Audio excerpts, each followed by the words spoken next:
ni mo rẹ́rìn tẹ́ bá mo rẹ́rìn mo ti Àkànkẹ́ ní ṣe mo ti pin yín ó ti tó ẹ filẹ̀ Àkànkẹ́ ní ṣe Àkànkẹ́ ní jàre ẹ ṣe mo ti pin yín already bá lẹ ṣe máa ń ṣe ná guys please talk to me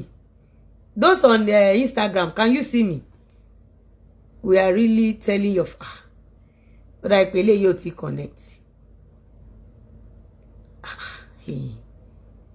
ẹ̀yin èèyàn ẹ jóná ẹ̀yin gan ní lọ́wọ́ fa. Lizzy Anjorin tún ti bẹ̀rẹ̀ pẹ̀lú arákùnrin tí a mọ̀ sí ọkọ gbogbo àwọn single mothers tí a mọ̀ sí Akínbẹ́fùrọ̀ ní Lizzy Anjorin ó máa ń pè ó tún ti bẹ̀rẹ̀ pẹ̀lú arákùnrin yìí kí ló tún pa wọ́n pọ̀ báyìí ẹ jẹ́ ká gbọ́ látẹnu Lizzy. Honestly ẹni lọ́wọ́ ẹ̀dìkẹ́rù ẹ̀yin tẹ́ máa ń wo show mi ẹ̀yin tẹ́ jẹ́ fans mi ẹni lọ́wọ́ ṣètò ẹ pé wọ́n mọ lẹ́yìn ni ó yẹ kó lọ́pàá wọlé máa ṣàgbọ́n yín ni báwo lẹ ṣe máa ń lè wo show yẹn ná tẹ́ bá rí mo máa rẹ́rìn gan lọ́sàn-án tẹ́ bá rí mi ní ọ̀sán yìí láàrin èrò and we are having very important meeting o show tèmi fúnra mi máa play show yẹn fún yín nǹkan tó pa mí ẹ̀ nínú show yẹn máa fi hàn yín.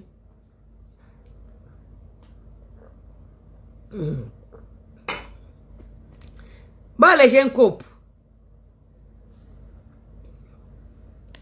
ṣe tí bá mi ṣe ṣó ti lòdù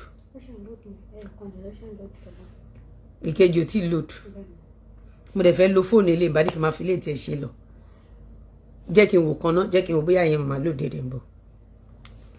ẹ̀yọ̀ kan ló ṣe ń lòdù lọ ó ní ṣó kan tí mo ṣe èèyàn kan gé ṣó yẹn láàrin èrò mo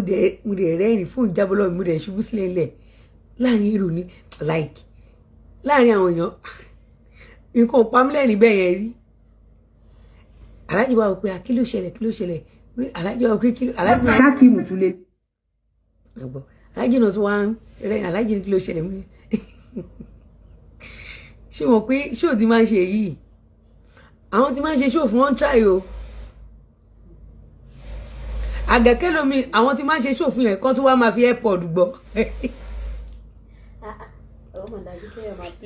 tó bá ń fi airpod tí máa ṣe ṣó fún ẹ tó bá ń fi airpod gbọ́ ṣó mi ó lè jára ayé mọ́ èpè kọ́ tó jẹ́wọ́ ni mò ń ṣe ṣó fún tí mò ń reply ẹ tó wá ń fi airpod gbọ́ báwo lẹ ṣe ń survive ẹ̀yin tí máa ṣe show fún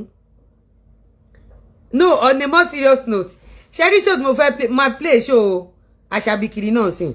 mo máa play ti Òbòkìrùn a máa play Ìyábọ̀ Òjó a máa play gbogbo wọn then kí n tó lọ torí show yẹn rẹ ẹ ó funny video oyoya ẹ káṣọ wálẹ̀ ń bẹ̀yìn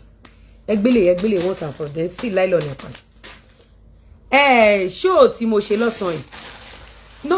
honestly ẹ̀yin tẹ́ máa ń wo show mi ta lélẹ̀ bó ṣe ń lọ ogun ti fẹ́ jẹ́ ti ẹ̀wẹ̀ ẹ̀yin tẹ́ máa wo show mi ẹ máa ń try gan o show tí máa ṣe show fún ẹ tó bá ń gbọ́ show mi o ò lè bọ́ nínú mental problem yẹn Ọlọ́run gbọ́ so kí tó lọ show Akínbẹ́fùrọ̀ kí tó play ẹ jẹ́ kọ́kọ́ sílẹ̀ show tí mo ṣe lọ́sàn yìí àwọn kọ́mẹ̀ntì kan tí mo rí níbẹ̀ tán send sí mi ẹni tó ń bá mi manage show mi ok mo jẹ àǹtí ní aṣọ èwo lẹ fẹ́ rán sírò àti bùbá ń bẹ èwo lẹ fẹ́ rán sírò àti bùbá mo ń bọ̀ fídíò yẹn ẹ ṣá